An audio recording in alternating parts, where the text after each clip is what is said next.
I'm Tom Busby, CNBC. $1 trillion, trillion with a T. That's how much Apple is now valued at, the first publicly traded company to top the $1 trillion mark. And that gave the entire tech sector a big lift today. But the escalating trade tensions between the U.S. and China rattled investors, and the Dow ended lower, down by 7 points. The Nasdaq, thanks to Apple, shot up by 95. Strong earnings after the bell from CBS, but the company made it clear there would be no mention about the allegations of sexual harassment against CEO Les Moonves on the earnings call with investors. High-end wireless speaker maker Sonos began trading stock to the public for the first time today. Shares ending 33% higher.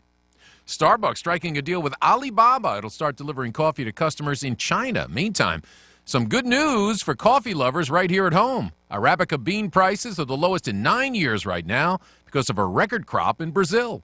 Tom Busby, CNBC. It's the little things. Like finding $20 in the wash. Woo! Jackpot! Or knowing where to shop online for all the newest styles and best deals around. Stage.com, of course. Visit Stage.com today for incredible sales, our newest markdowns on clearance, more extended sizes, and even more choices. Plus, check out today's deals online for daily coupons and offers. Fresh styles, big savings, and fun perks every day. Stage.com. Little things mean everything. Offer exclusions apply. As realtors, we won't stop until you own the house you've always wanted. But owning the house means owning up to what you really want. So go ahead. Own that you only want an accent wall if that accent is French. Own that you plan to eat every meal in your breakfast nook just to prove a point. Own that you don't know who this Wayne Scott fellow is, but you like what he does with paneling. It's time to own what you want. So get someone who gets what you want. Get Realtor. Realtors are members of the National Association of Realtors. NBC News Radio, I'm Tom Roberts. Wright State University is tweeting that they were notified by police that an active shooter situation at Wright-Patterson Air Force Base has been contained. The university is next to the Air Force Base near Dayton, Ohio. The Trump administration is talking about steps it is taking to keep the November midterm election secure. National Security Advisor John Bolton. Since January 2017, the president has taken decisive action to defend our election systems from meddling and interference. Director of National Intelligence Dan Coates says threats of foreign influence on U.S. elections are ongoing. President Trump is publicly thanking North Korean leader Kim Jong-un for returning what are thought to be American MIA remains from the Korean War. In a tweet today, Trump said Kim kept his word, and he also thanked the North Korean leader for sending him a nice letter.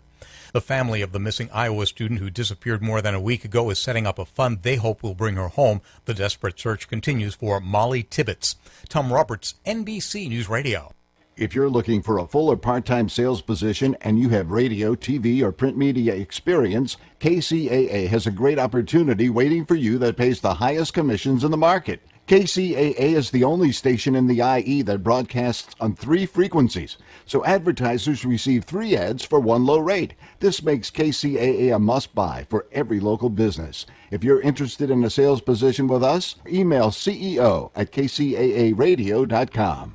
If you or a loved one was seriously injured in an accident with a semi-truck or an 18-wheeler truck, you need to act fast. I'm attorney Daniel Rudbari. I know how to fight truck companies. Call me 800-325-1454 for your free consultation. 800-325-1454. Truck accident cases are different than an auto versus auto accident. There are so many more issues involved when dealing with a truck accident case. There are federal regulations and state regulations, several different companies that may be involved. I can immediately gather the evidence, get you the medical care you need with no deductible and no copay to you, and get you the compensation and the money you deserve for your injuries. And if there's no recovery, there's no fees charged to you. I'm attorney Daniel Rudbari. I know how to fight truck companies. Call me 800-325-1454 for your free consultation. 800-325-1454. Do you want exposure for your business or organization? Check out Digital Network Advertising. Digital Network Advertising is where businesses display your ad inside their building. You can choose your marketing sites or jump on the DNA system and advertise with all participants. Your slide holds a virtual billboard for 14 seconds and is displayed 3 times an hour. It's a novel way to be seen, be discovered, and to be remembered. Digital Network Advertising with networks in Redlands and Yucaipa. Call 909-222-9293 for introductory pricing. That's 909-222-9293. KCAA, where every day is a great day.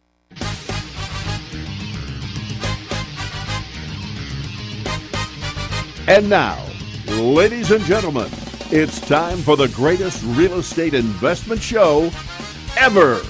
Here's the flip-flop investor himself, Todd Bayer.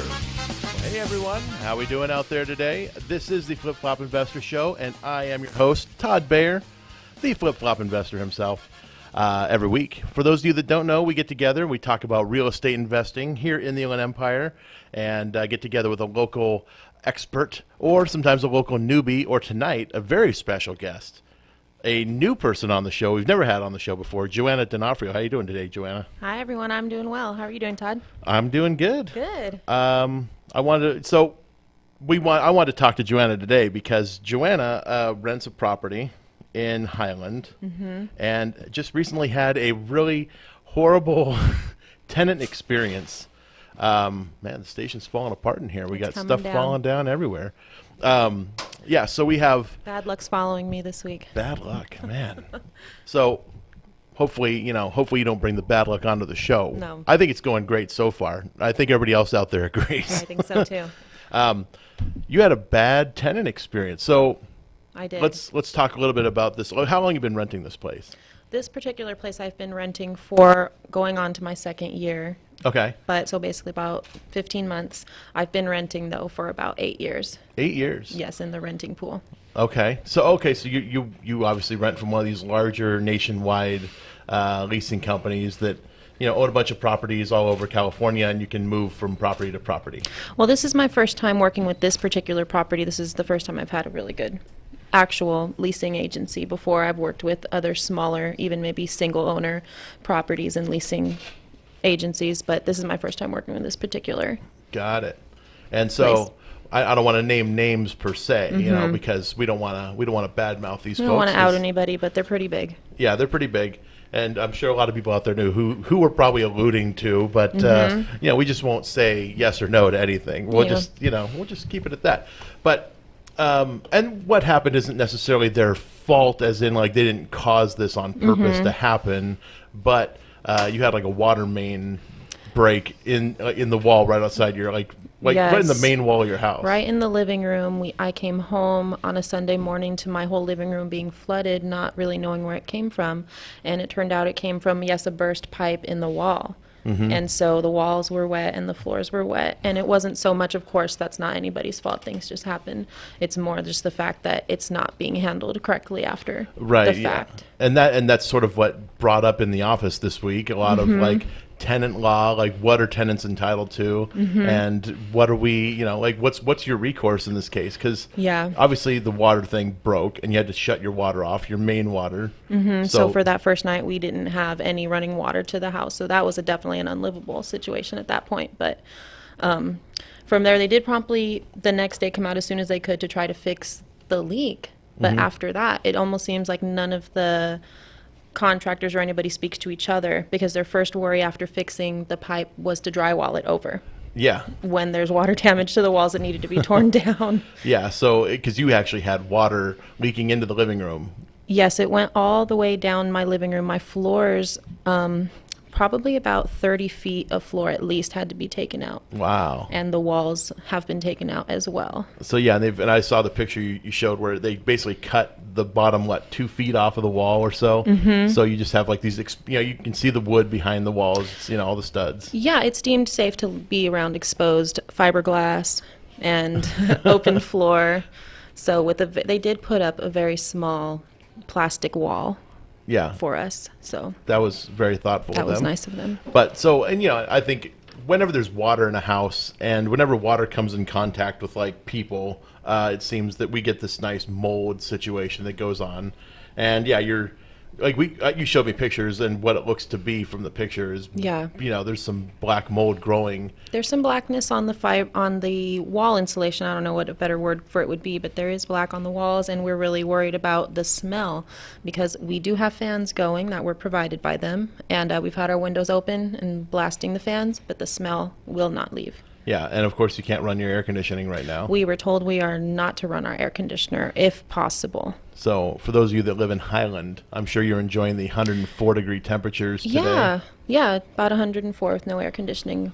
Yeah, it sounds wonderful. So you're going to spend as much time away from the house today as you can. Yes, we have been every day. We go to the pool. And I've unfortunately had to lock myself in my room. That's the only room that can escape the smell because it is upstairs and it's a bigger room. That's good. So at least there's somewhere you can go where you're not breathing in all those mold spores. I hide in there now. I think the fact that they have considered this place to be habitable, they had a contractor walk through and the contractor says this place is habitable. I think livable is what he said. Okay.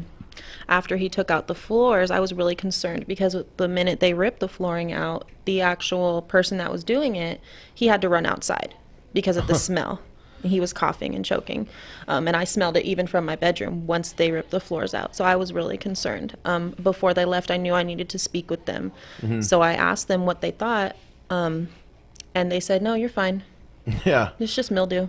Yeah, it's just mildew, which is mold, right? You know, so you're breathing in all these spores. I think it's terrible. And as a landlord, I think they have a responsibility to fix the situation that you're in. That is their fault. I mean, ultimately they're the property owner. It is their fault, right? So they should be doing something. And in most cases, I think a landlord would put you into a hotel room. Yes, they didn't even really help us the first night. Of course, it was a Sunday, so that was probably the worst luck we had, was that we first discovered it on a Sunday. And I did understand there's not a lot that can be done. So we did supply our own room, but they have yet to agree for reimbursement, and they have denied us to be put in a room any further. And the first night I did take it in stride when they said, you can be here. The next day I decided to call because the smell was really unbearable and you can feel it and the air is really thick. And they'd still claim, and I actually requested a mold test and they denied that. Yeah, so you've taken it upon yourself now to get a mold test done. Yes, we've taken it upon ourselves to get that going because I'm just worried about the safety of the home, and especially with a young child. I do have a 7-year-old little girl. She's not there at the moment, thank goodness. She's coming home in 2 days, and so I'm really dreading that. Yeah, and then you have pets as well, and you yourself. I mean, you're a working person, and you have your boyfriend. He works, so we work full time, even more. He works sometimes 60 hours a week, so we don't really have anybody there. For that, to make sure that the cats aren't climbing in the fiberglass insulation or the dogs aren't chewing on it. And we do have exposed power outlets in the wall as well right now. Which, hopefully they're all grounded properly and they wouldn't electrocute anybody, but the risk is always there, I suppose, so. And I feel that I was a little bit in those situations can get taken advantage of, not necessarily that I have been fully, but they know that I don't know everything. And they know I don't have the financial means to put myself in a hotel and to look into my actual rights and responsibilities, even though I have called the Fair Housing Authority to see what they can do. But I know that they know that I don't have everything to hold them as accountable as someone else may be able to that had the financial ability, and they bank on that. Yeah, and and as a property owner, I've owned rentals before, and as a former rental owner, I can tell you that this is not the type of treatment I would have done with my tenant. It's like, look, I have insurance for this stuff. Exactly. Like I have insurance for things like this where if there's going to be a loss of income because the tenant has to move out into a hotel, my insurance would cover the hotel. It would cover the loss of income that because you wouldn't be paying me rent. Obviously, you're not living there. Yes. And you're having to cover the cost of food. You can't cook at home anymore, so you have to now go out every single day, every single meal. Yeah, which is much more expensive than cooking at home. So, as a property owner, I think it's important to take care of your tenants. I mean, this is your customer, right? Yeah. Like, in what business, could you treat your customer like this? I don't think in any other you wouldn't have them after that. Yeah, you'd lose your customer. Like, who would go back to that? So, and I think this is a problem in real estate in general. And this is sort of, I guess I'm taking a different approach to the show today because a lot of times we're talking about all the good stuff that happens in real estate, but there's a lot of landlords out there that call them slumlords or whatever you want to call them, but there are these people that will do nothing to the home and they're completely violating the laws and they're getting away with it, and because people don't understand what they can do. So what recourses they can take and what their rights are in those situations. Exactly. Yeah. So, but you've discovered the fair housing, you know, and the HUD, you know, you've Yes. discovered them and their resource. Have you actually talked to the person there yet? Have you gotten a call back from them? We're currently waiting for our callback. I thought it is fairly quick for them. It's a 24 business hour turnaround to be called back. So I'm expecting it sometime tomorrow. And you do have to wait to actually speak to a mediator that can tell you your rights and responsibilities. So that's the issue. Yeah. Yeah. So, but tomorrow you'll probably get some more clarity with them, but they do have these mediators on site and they obviously understand all the rules and regulations. So Yes. I think generally in California, you know, if you feel like you're being treated unfairly and it's unbalanced, it's probably against some kind of law somewhere, Yeah. you know, and it's good that that HUD has this, you know, hotline you can call in and you can, you know, you're not necessarily filing a complaint. You're not saying like, you're not like filing a lawsuit against the, you know, Yes. the property owner or anything, but at the very least you have this big body that's out there that can help protect you as a tenant. Yes. And make And- sure you're knowledgeable on what you should be doing and what they should be doing to help you. Yeah. That's really important. And, you know, I may not be the most popular real estate investor talking about, you know, tenant rights in California, but they exist. And if you want to do business in California, you need to understand these things Yes. and abide by the rules. That's, you know, Yes, definitely. know the rules of the game before you play it. That's kind of the, you know, the name of the game here. So, yeah, California is a very tenant-friendly state. So if you want to own rental property here, there's going to be, you know, the risk of loss due to things like this. This is what's going to Unforeseen happen. incidents, acts of God, basically. Yeah. And so in that situation, my biggest concern was that they denied me even to come and check for mold. And so that is the biggest issue going on right now. Basically, they denied us to be put in a room. And I did let them know it's not really convenient for us to have to be in a hotel room with our child course and not. It's with not no like you're- food. Yeah, you don't want to do We that. don't want to do that at all. I want to be in my Right. home. But it's just for safety that I've been so worried. And so what really upset me was when they denied that. When I actually spoke to someone in person, I walked to the leasing office because it's very close to my work, and the lady was not very friendly to us. She was not willing to listen to anything, and all she would say was, "Your home has been deemed livable by a licensed contractor, so we are not going to perform a mold test, and we are not going to put you in a hotel room." Yeah, and there, you know, she's trying to put the liability onto the contractor, and I mean, I get what she's going towards, you know, but it's just not the right way to treat your customer. My issue was, well, did he check for mold? And she Yeah. said no. Said, okay, so there's nothing saying there is or there isn't right now, right? Yeah. So exactly, how Yeah. how is he to make a determination? Is he a mold expert? You know, does he have? Is he an inspector? Does he understand Yeah. what he's looking for? Exactly. Does he know how to even get rid of mold? So funnily enough, right after I went to the leasing agency, they had somebody at my house within an hour. I wasn't even home yet. They had someone at my house within an hour saying they wanted to come and remove, quote unquote, the black stuff from my walls. Yeah. Which it kind of is admitting, you know, Yeah. guilt in a way. Like Yeah. they're saying, okay, we're going to get rid of the black stuff in your Yeah. walls. It was funny because he didn't know what he was even coming out there for. He was he spoke to someone that was there. We did not let him in because it was not a good time. He did have to leave, unfortunately, but he did say, "I'm not exactly sure why I'm here. I was told I'm supposed to remove some blackness from your wall insulation."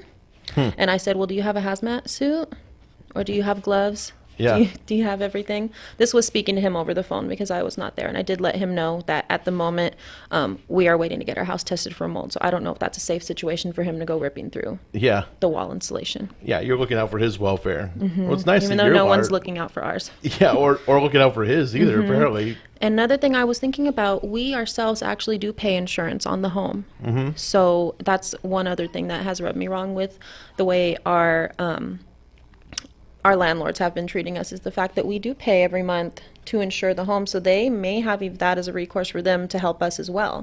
The insurance that we pay should help in some way for Yeah. flooding damage. Yeah, and it depends on the type of insurance that you got as a tenant, obviously. You know, I know we talked about, you know, most tenant policies cover like personal you know, belongings. So, if as a result of the flood of the house, numerous things got damaged, furniture, Yeah. stuff like that, it would cover that stuff. But, it may not actually cover things like a hotel stay. Yeah, okay. Some things did get depends. damaged in the water. We had a couch that got damaged and the chair got, only from the underneath, but we've had to turn them upside down to dry. So those are all not usable at the moment, either our furniture. as well. And it's always just adding to the inconvenience of this whole thing. So the landlord is, they're paying for insurance, right, for all this stuff. So the insurance for them is going to cover the leak. It's going to cover the cost of that. Like, realistically, they're going to come out of pocket for this, whatever their deductible is on their insurance, which, it's a big company, so I'm sure they have a very low deductible,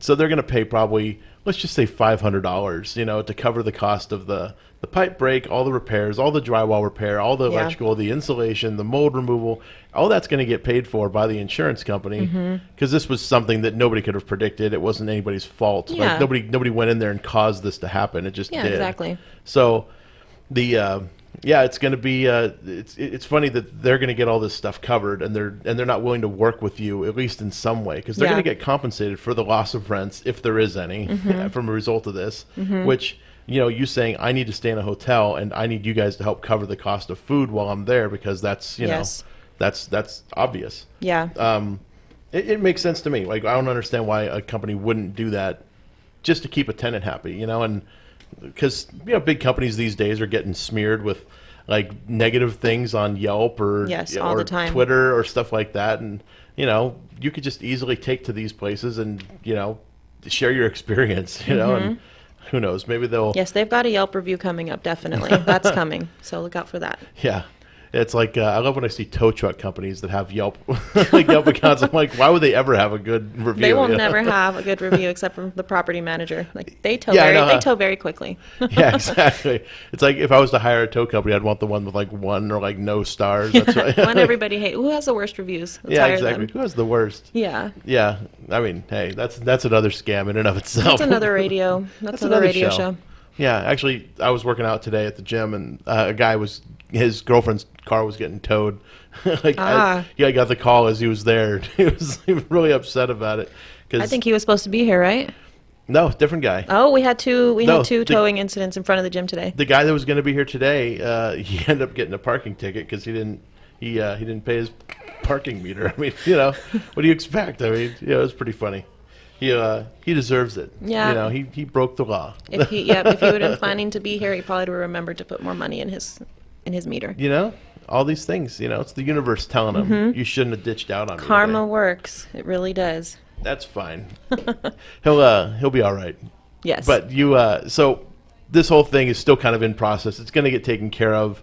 At some point, let's hope down the road what's going to happen is that the HUD inquiry is going to kind of spark a mediation maybe between you and the landlord. Yeah. And maybe you guys can work out some kind of agreement where you say, like, it makes sense that you guys you're going to get compensated for this anyway through your insurance. So, just like, help me out. Like, be a good person. Like, just be a good business. Yes, and they're putting my safety at risk for a very low amount of money is how I feel about it at this moment. And not just your safety, it's the safety of my everybody family, living in the home. Everybody living in the home, including a young child. And so that's my biggest worry at this moment. So I wish I had the means to be able to put myself in a room for all this time and let them know that they are going to be responsible at some point. Like, you're not paying for it now, but you will, because this is what should be going on at the moment. So, but moving forward, I was told it could take a while for this to be fixed. I was told on Monday when they came to check for the flood damage that it will definitely not be done this week, and that most likely they'll have their quotes and contact me sometime next week to schedule them to come back out to finish.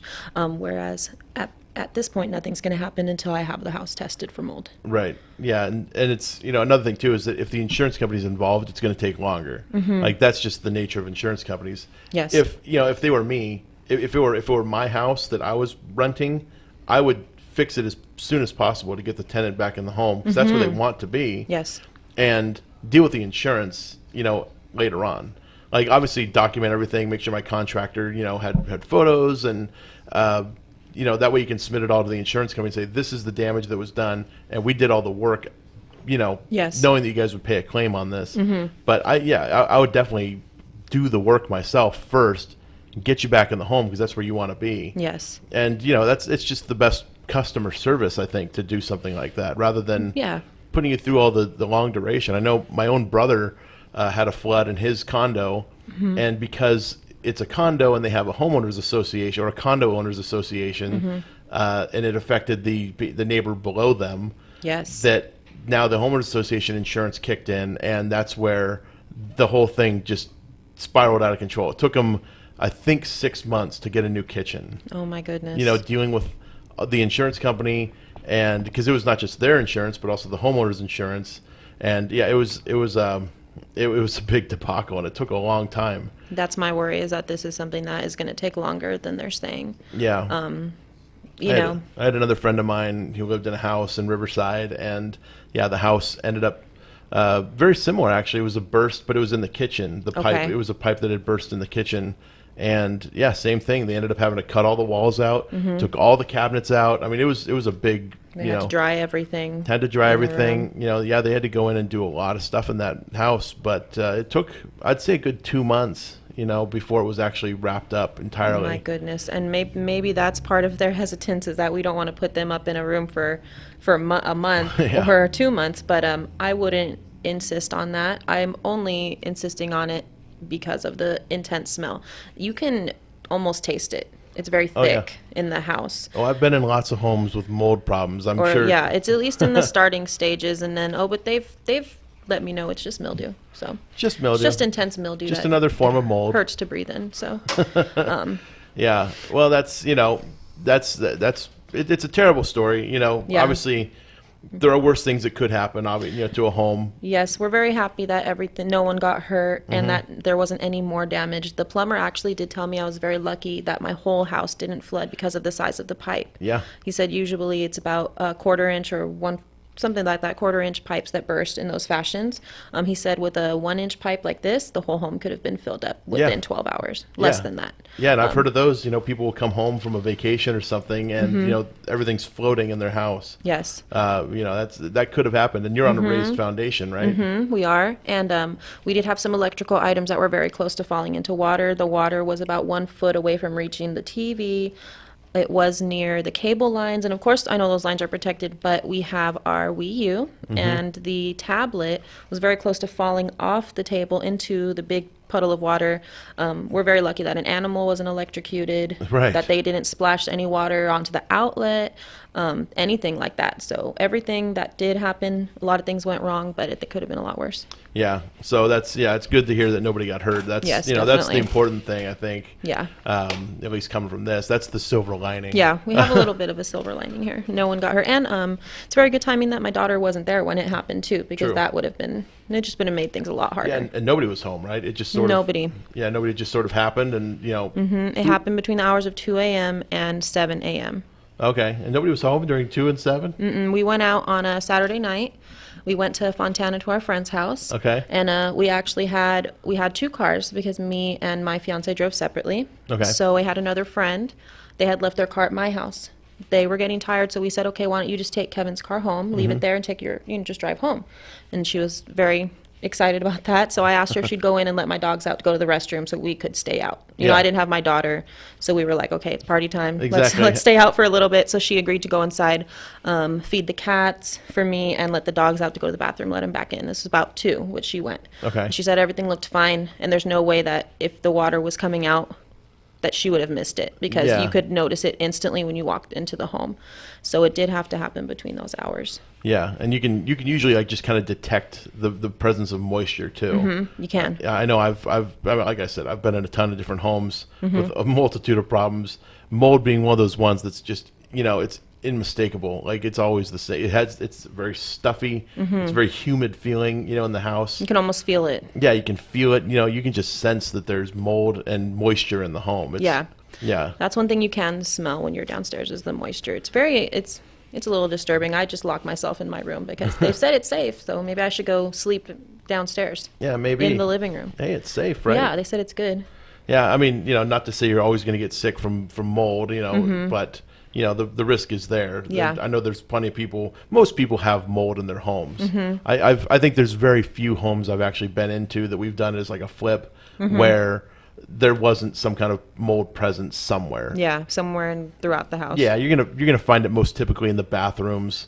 Under sinks in the kitchen. Makes sense. because there's you're always gonna have like just these minor like things of, you know, a little leak here and there that you don't notice, or, you know, water's coming out of the shower and it's spraying behind the toilet or something like that. Yeah, You know, you got to check your walls, check if you have ledges on top of your shower. Yeah. Your water splashes there and never gets wiped. You Exactly. Might want to check that out. yeah, and you know, killing mold is you know, fairly difficult. Some people say you can kill it with just bleach. Some people say you can't kill it with just bleach. You Yeah. know, I know if you get actual mold remediation done, it won't be bleach that they're doing. Yeah, no, they won't use bleach. Bleach can kill parvo, but I don't think it kills mold. Bleach kills parvo. It really does, yes. That's, that's one animal owner tip. Isn't parvo like a worm? Nope, the parvo, there is a worm. I don't think it's the parvo virus is what they get. Oh, it's a And- virus. Yeah, it's a virus that affects young.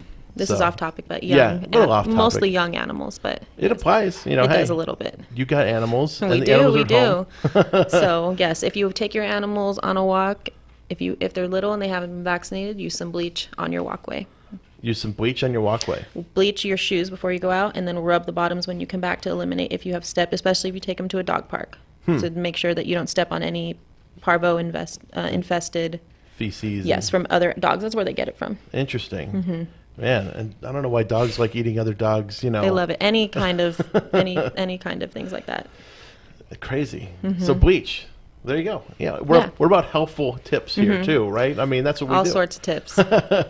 I'm like, okay, parvo. Yeah. So, but bleach your driveway. What are you doing? You get like a big brush out, like you're throwing bleach down your driveway, and just scrub it away, or what? I would say if you had a puppy and you were being really, really careful to maybe not wear your shoes throughout the house, leave your shoes in the entryway, and then maybe wipe down your entryway with a bleached Lysol wipe. Until they're vaccinated. Yeah, until they're vaccinated, and you have to wait until they have I believe it's their second or third vaccination before they're fully 100% safe from contracting parvo. And you are supposed to give your dog, I believe, a parvo shot every year as well once they're Really? adult dogs. Like it's like a booster? As a booster. See, I don't have a dog. I haven't had a dog since I lived with my parents, so it's been a while, and I wasn't part of the vaccination process. Yeah. So, I just knew that there was this cool dog, and she ate a big thing of butter one time. It was pretty funny. Why do dogs love butter? I don't know. And My dogs love butter. She would have done it again too. Yeah. I remember one time, I would have done it again. my brother and I remember we were young. I want to say we were like 5 and 7 or something, and we were seeing what we could get the dog to eat, and like at one point we were feeding the dog onions, all these things. They're just eating everything we give them. They're like, ooh, it's my birthday. But they didn't like the Tabasco sauce. No, they don't like spicy. No, not really. Yeah, they're not. But they love butter. They love butter. I love butter. Who doesn't I can't love leave butter? a stick of butter and go walk into the other room. My dogs will jump on the counter and eat it, and they won't be happy later. You can tell that they're not feeling too good, but they just love butter. It's their favorite thing. Butter's good. I think everybody could agree. Let's just agree that butter's good. Okay. Hopefully everybody else out there agrees. Yeah. Even if I can't believe it's not vegan butter, that butter's still good. Vegan butter. If you want to try that, I can't believe it's vegan. Vegan butter. Interesting.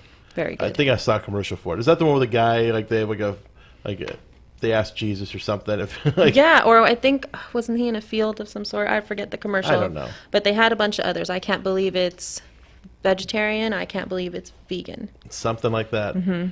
Well, look for those commercials next time you're on YouTube or on TV. And let your dog watch the commercials too, and then maybe they can pick their favorite kind of butter. Maybe they want vegan butter. You shouldn't assume. I remember when the dog ate that big thing of butter, because it was like one of those big blocks you get at Costco. Oh, so it's like the whole pound block where you have to cut it yourself? That's right. It was the 1 pound block, and my mom was softening it on the counter to make cookies later. Yeah. And the dog jumped up on the counter and ate the entire pound block of butter. Can't make cookies with hard butter, that's for sure. Right. I've learned to now my butter has to thaw in the microwave. Not with it on, but if I need to leave it out, I'll have to leave it in the microwave. Counter thaw's the way. Yeah. So it was just funny. I remember the dog didn't feel very good and was getting rid of that butter on both ends of the dog. And there was one place on the porch in the backyard where she had thrown up, and it had like the next time it rained, I remember it was that was the one spot where it had that oil effect on pavement where it was bubbling up right there. The acidity. Yeah, it was all the fat was still there. Oh my gosh. Yeah, it was pretty funny. Yeah. Just fun little dog stories. I just love it. I never had a dog get parvo though. I myself never have, and I have actually had a dog that had around a lot of other dogs very young, and we took her into forests and traveling and things like that. And if you're really careful, you can keep your dog pretty safe. Yeah. You just have to be pretty cleanly. The biggest thing is your shoes. Tracking it in, especially if being careful if you're around other dogs. So is that because dogs tend to chew on your shoes? Is that why? Or is it just because you're tracking it through the house and they're licking the floor, or what? Well, you get parvo from feces. Other Okay. dogs get it that way. So if you come in contact with it and they lick you, if your shoes come in contact with it and it spreads it throughout the house, they walk on it, they lick their paw, they have it. And is it like highly contagious? It is very highly contagious, and it's actually a really high rate that they won't survive it. And the younger they are, the more risk they have of not surviving it. I've had a couple cases where owners have been able to save their dogs from the throes of parvo. Really? They've even gone as far as rectally giving them basically electrolytes. Okay. Pedialyte. So giving your dog Just to keep them hydrated. just to keep that's the thing, they dehydrate and they die. Yeah. Their organs start shutting down because they're not drinking or eating. Yeah, and So- it's not as easy to put an IV on a dog. No. If you have the money, you could always take them to a vet, have them be strapped to an IV for a couple days. That could save them as well. Yeah. But really, just making sure you're sanitizing things while they're at that young stage is the most important. So that helps. Yeah, it does help. It does help. Especially if you're going to a dog park. Just watch that. Yeah. So back to the tenant issues at hand. Yes, back to the issues. We were talking about dogs, which is fun, but Yeah. talking about real estate. That's what the show's about. Yeah, we need to get back to that. Got to talk about the real estate stuff. You've been and I guess for everybody out there that doesn't know, Joanna is like the office boss, so she runs everything am. in the office. To get to them, you have to get through me. Yeah, So- exactly. You're the gatekeeper. Yes, I am know. the gatekeeper. Yes, Joanna's the person everybody loves to hate, Yeah. because they want to get to me or Steven. I can tell you no with a smile on my face. Like, Exactly. sorry, guys. And then, but the best part is they hang up with a smile on their Yeah. face because they're happy that you Yeah. you did. They're like, I've never been rejected so nicely in my life. I know, and it's tough. It's not that we're rejecting anybody, right? We You just don't have time for everyone, and sometimes it's not so much a rejection as you might have to wait, and sometimes people don't really like to wait. yeah, and that's tough. I don't like to wait myself, but sometimes All good things come to those who wait. yeah. Today I had like a 1 hour bracket where I wasn't in a meeting. That was like my one little hour there. And yes, they and- don't and- get a lot of time for themselves throughout the day. No. So and the best part was nobody called, so Yes. I actually got my hour.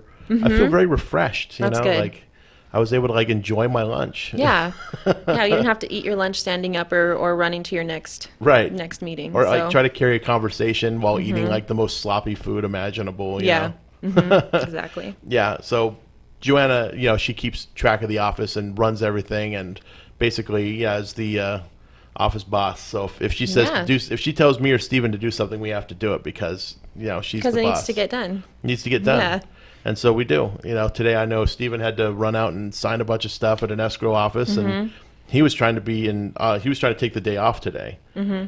So but too bad. Nope. You got to go out Sorry. you got to go out and sign these docs. That's need what you them got to signed do. now. We Yes. need them signed. So sorry, you can't take a day off. Not today. You're so close to the weekend, though. I know.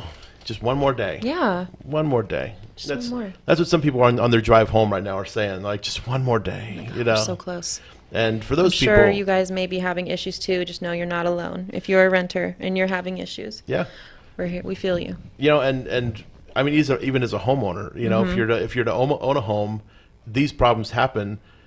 Yes, it's actually harder, I think. I can imagine. The first thought I had when I walked into the flooded house was, imagine if I owned this home, coming home to a very expensive incident. Yeah.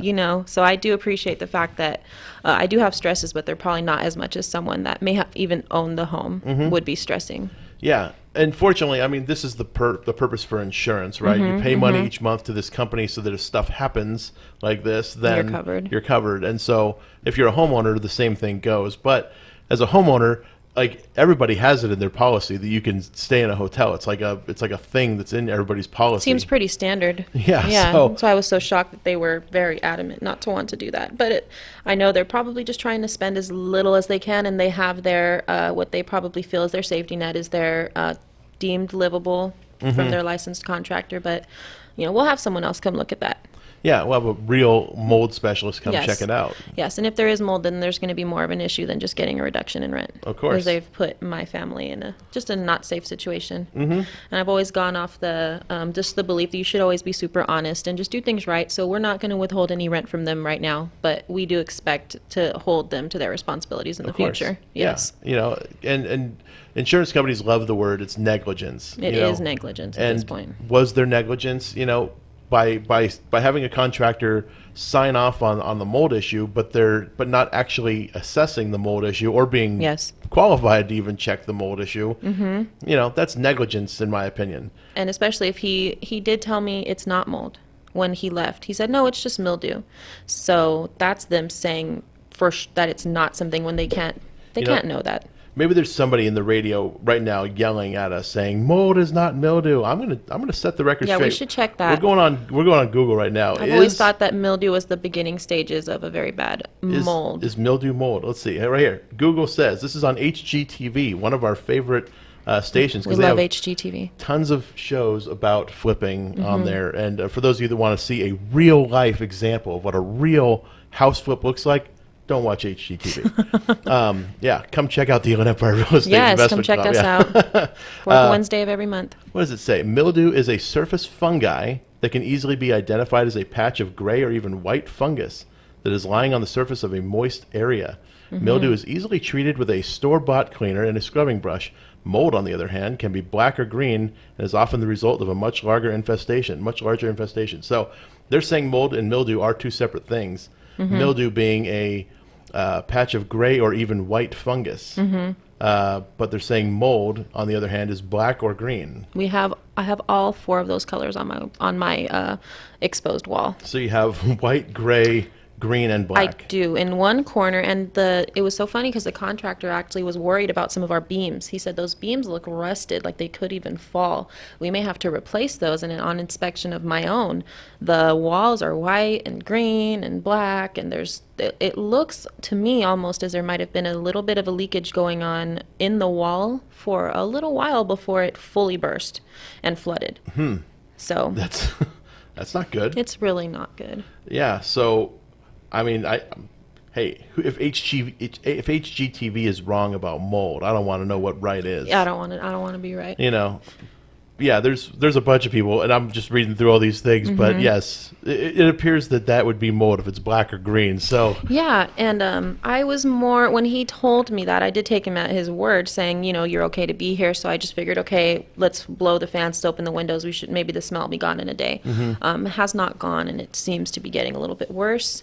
And there is black on the insulation. Clearly. You show me the picture Yes. of it. It's not just like a speck of black. It's like a lot of black. There was a section that was black. It has been drying with the fans, and some of the blackness has faded, but if you check the insulation, there's black along the sides, and there's an area that I had mentioned that has all the different colors, and it looks like as if the concrete and the wood next to it has all started to be eaten away by moisture. Yeah, but you're not pulling the insulation back, because behind there you'd see all the wood and everything. Mm-hmm. It's probably got mold there too. I mean, I'm sure.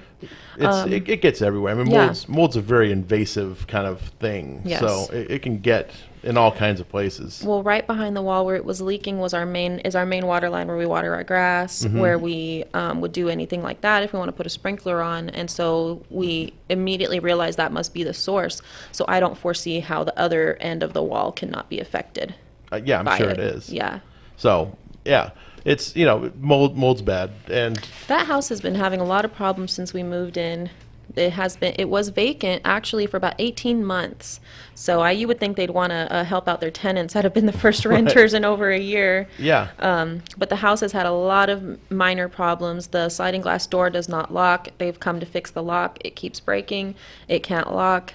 We had a major leak under our sink that they left us without a working sink to wash dishes for 3 days.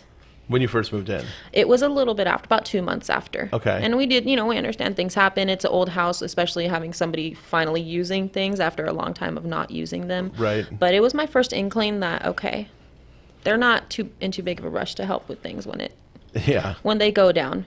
Yeah, and it's funny because I've sold homes to this company before, so like I've dealt with them, and they're just a big company. They're and huge. They have their sort of allowances they work within, and there's a standard kind of thing that can happen, and those are just they have a protocol for them, and so it's hard when you have an emergency incident and you're calling Texas to speak to the people that are going to help you fix it. So it's really kind of frustrating. And us people from California, we can't understand these people from Texas with their thick accents. Yeah, I know. Can't understand it at all. They have to let me know I'm from Texas, so that's why. They had to let you know? They're like, did. Like, we're from Texas. Well, it wasn't because of that. It was because I was just pleading for them to hurry, and she said, "Ma'am, we are in Texas." So so what they do is they basically will take your complaint and then they will put it out into a pool with the other complaints, and the first person in the area that can take it will take it. Okay. But the thing with this company is if something happens, if they can't go, they won't tell you. Sometimes it's really on the contractor. Sometimes the contractor will call and say, "Hey, I couldn't make it." And I understood. They actually did try to have someone out there that first Sunday. But the contractor himself was not able to make it. No one told me that. I had to call back in Texas and say, "Hey, they said they were going to be here. I'm sitting at home waiting. Are they coming tonight?" And they said, unfortunately, he was going to come, but now he can't. So no, tomorrow. Yeah, and there's and that kind of brings up for a lot of people that are landlords or would be landlords out there. There's when you're small, like let's just say you own like one, maybe two rental properties. Yeah. It's important to set your tenant up with the proper people to call. So you can say, here's the plumber you need to call. It's a 24-hour service. Just call it Roto-Rooter. I mean, and you can set with Roto-Rooter. You can tell them, I'm okay with a $250 repair without having to call me. You don't have to call me authorize for that. it. Like if it's something that needs to be done to the home, like just do it. If it's an emergency that involves safety or the integrity of that's your investment when you have a home and you're letting someone live in it. So it's almost shocking to me that they wouldn't want to protect their investment more and check for mold. Yeah, because the longer you let problems like this last, the worse the problem's going to get, and it's going to create new problems that wouldn't have existed otherwise. Yes, exactly. Like the pipe. I mean, nobody knows that a pipe behind a wall is going to just burst at some point. That's rare. Yeah, funnily enough, the plumber told me that the pipe was built right against a concrete slab. Okay. He was flabbergasted that anyone would build the house that way. I mean, of course, this is not the person that owns the house's issue, unless they built it. I don't know. But he was just saying, why would they put a pipe? It was leaning against it. He said over the years it must have just been rubbing and rusting until it went. Yeah. And so he was a little bit shocked by that. So it was very loud when they had to chop out the concrete slab, which who knows if that could have hurt the integrity of the home. I don't know. Yeah, who knows? I mean, and for anybody out there that that owns a home, I'm sure you've probably heard if everybody were to flush the toilet and turn on the shower at the same time, like sometimes you actually hear the pipes kind of vibrate in the walls a little bit. I know I hear it whenever the sprinklers turn off. Wow, okay. So you can kind of hear you'll hear a sound behind the walls I'll hear it sometimes when I use my bathtub. Yeah. When I use the hot, for sure. Because you have all this start to shake. Well, you have all this pressure going through. It's like a hose. Everybody's seen a fire hose that's on and nobody's holding it. It's just bouncing all around, and because that pressure makes the the hose move around. I mean, the pressure can do that to pipes as well. It's they actually do bounce over. That's why they're supposed to be strapped to something, to minimize that, because that can weaken joints over time, and that stuff happens. It's just the nature of homes. But if they could strap them super well, then that's less likely to happen. But sometimes I had a triplex that I owned, and the plumber that did the property, we put in plastic pipe throughout the house. It's called PEX. Okay. And but the water coming in from the water heater was copper. So the copper, when it meets up with the PEX, copper tends to sweat a little bit. Okay. So it has a little bit of moisture that'll build up, condensation. And the guy had used galvanized clamps, which, for most people, they probably wouldn't even think of this, but galvanized can rust. And if copper's sweating and it's constantly getting moisture on these and you have a problem. Yeah, we built this house. We built this place. We from scratch, basically from ground up. We built this house. Yeah. And I get a call from the tenant, saying that her she's got a big bubble in her kitchen, in the ceiling, and I'm like, coming from the top, the ceiling. Yeah, and I'm like a bubble, how? So it was affecting the roofing. She had a puddle of water that was creating a bubble. Right above the kitchen the kitchen ceiling What a were all the nightmare. pipes that were running not just to her unit but all the other units in the triplex. Okay. So she it just so happened that her clamp rusted and burst off. Okay. So now there was a slight drip. Just a drip coming from that little thing, but that drip over time, eventually it soaks through the drywall. Time is not your friend with things like that. No. No. It soaks through the drywall. It soaks through the insulation. Water Insulation can do first. a lot of damage. It can. It really can. And so, then It's a giver and taker of life. yeah. It really is. But the bubble was basically the paint that was adhered to the drywall. Mm-hmm. Like the paint is so strong that it's actually able to stay together, but there's water forming behind it. Oh, so it's created this no. bubble, and the only thing So that's, it's only being held back by a layer of paint. yeah. Good thing you guys got the good paint. yeah, we got the good You latex guys did a paint. double paint. That's good. But I'm like, a bubble? What do you mean? So I go show up and I'm like, oh my god, there is a bubble. Like, what the heck is that? So What ended up happening after that So for we had, her? So we had to cut out a big section of the drywall in there. Okay. And and that's when we realized that he had used the galvanized clamps. So we're like, okay, so we have to now replace these clamps. Now everything has to be, all the clamps on the pipes have to be replaced now. Yep. And now we Okay. had to go, and now just out of an abundance of caution, we ended up running through the entire plumbing system that we could get to through the attic, which is where everything was run, and check for any other places he might have clamped 'cause it. That's your investment. You want to make sure you take care of it. Yeah, especially because I just finished this house. Yeah. This house was less than a year old. It Oh my shouldn't already goodness. have flooding You issues. shouldn't have had that issue. Yeah, so that's a red flag to check for other issues, and that's the one thing that shows a good owner is to make sure that you're taking care of any issues that could be there potentially. Yeah, and fortunately, since the house was new, actually there was no mold. Because it's new. It's just not enough time for that to get there. Obviously, it can develop sooner than that, but in this case, we didn't have any mold issues. But Thank goodness. As a good customer service person, I just said to the tenant, if there's anything I can do for you, if this is an inconvenience, just let me know. And she said, actually, it's not really a problem. I'm going to be at work all day. So, we were able to do it. Was it resolved pretty quickly? Yeah, we took care of it in 2 days. There you go. And see, that's a fast-acting owner.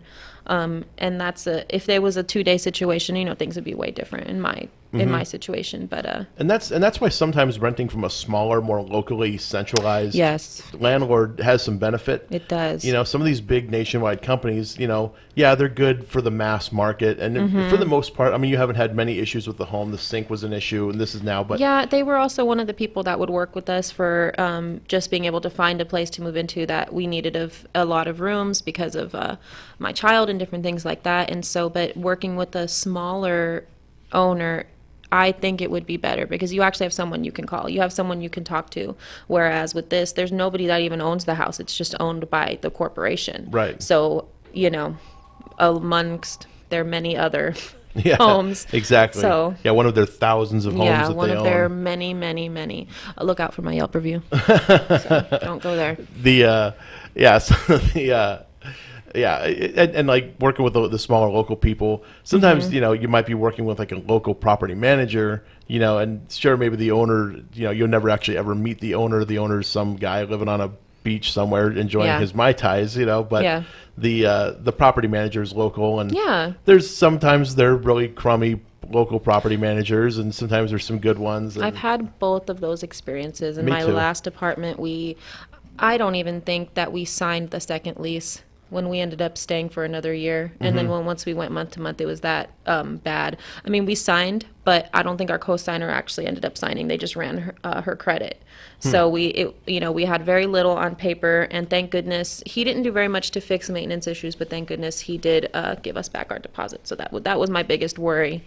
We had situations where we would have new owners because the old ones would get fired or they would sell to somebody else, and someone new would come in. Of the property management company. Yes, new property manager would come in, and then they'd be like, well, we don't have any of the files. They actually said the last manager took all the files, so they didn't have any of our information, and they actually tried to get us to pay for our animals again.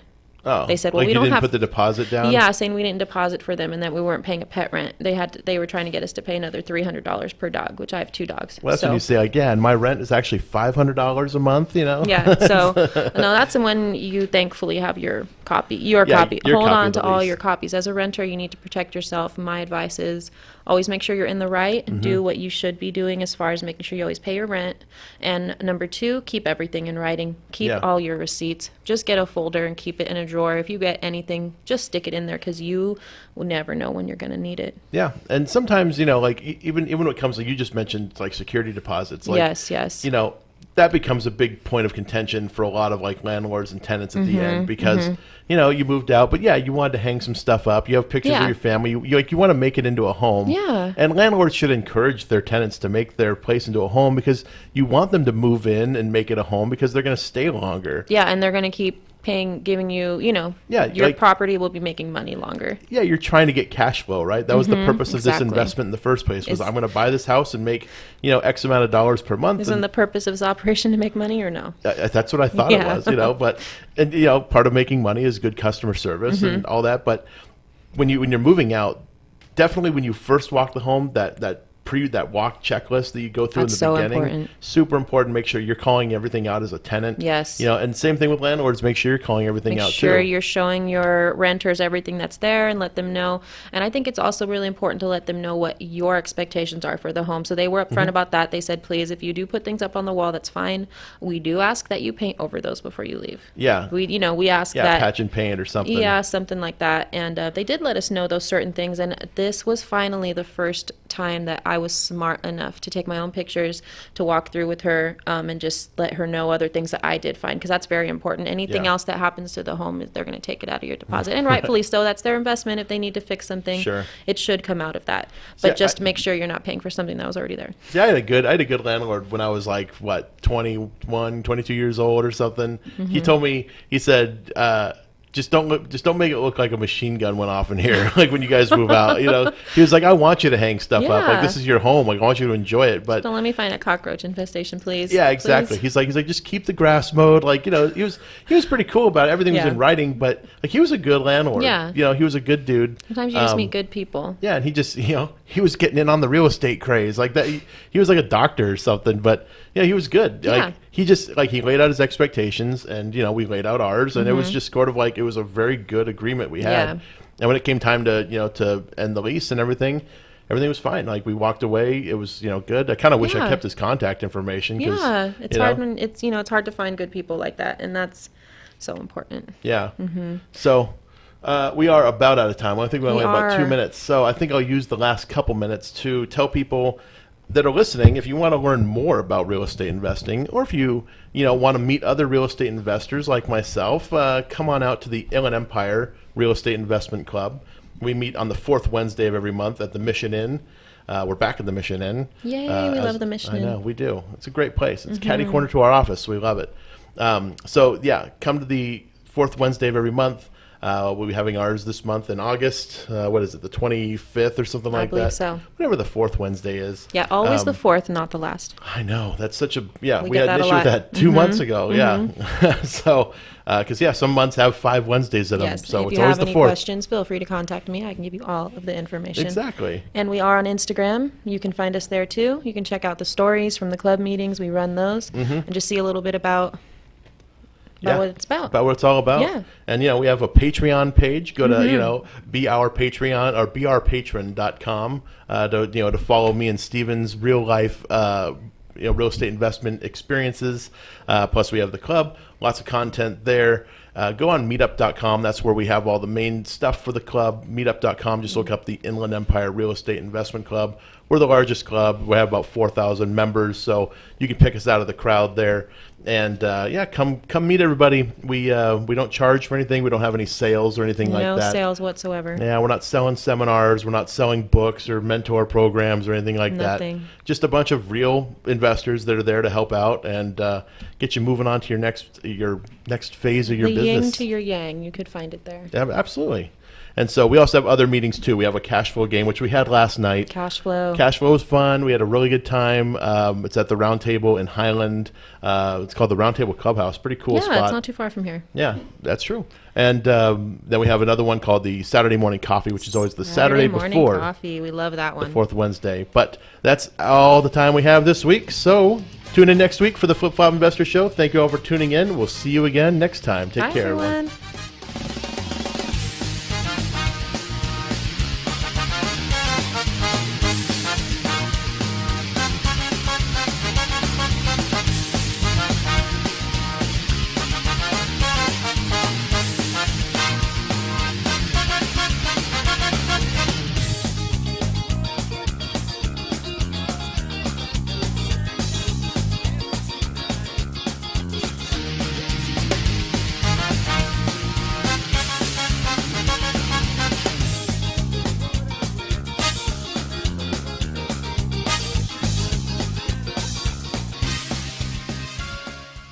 KCAA Loma Linda, 1050 AM, 106.5 FM, and now 102.3 FM.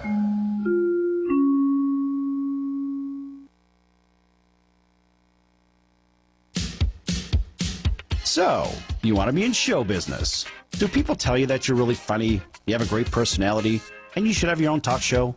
Many of us have been told that, but we don't know how to get started.